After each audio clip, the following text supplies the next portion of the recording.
Moïse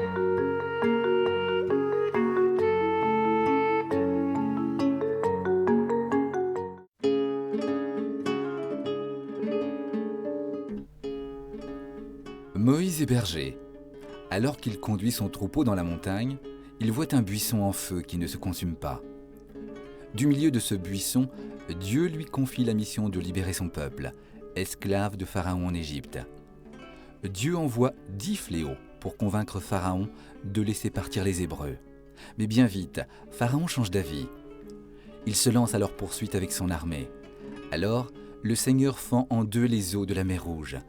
Les fils d'Israël la traversent à pied sec, tandis que la mer se referme sur les soldats égyptiens. Le peuple place alors sa confiance en Dieu et en Moïse, son serviteur. Au désert, Dieu éduque et fait grandir son peuple comme un père. Passer de l'esclavage à la vraie liberté, c'est un grand changement. Les Hébreux doivent apprendre à se servir de leur nouvelle liberté. Pour cela, Dieu confie à Moïse sa loi. Ce sont 10 commandements pour vivre en paix avec lui et avec les autres.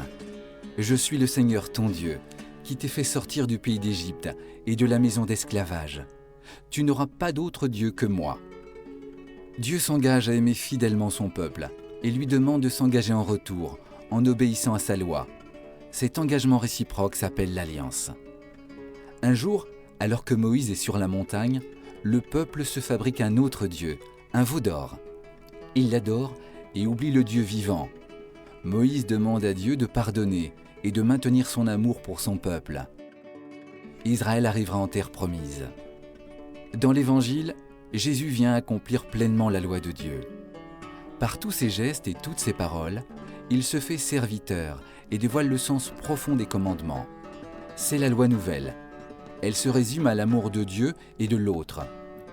Moïse avait proclamé « Tu aimeras le Seigneur ton Dieu de tout ton cœur, de toute ton âme et de tout ton esprit, et tu aimeras ton prochain comme toi-même. » Jésus ajoute « Aimez-vous comme je vous ai aimé. » Ce qui est nouveau, c'est le pardon de Jésus qui nous rend capables de puiser à son amour.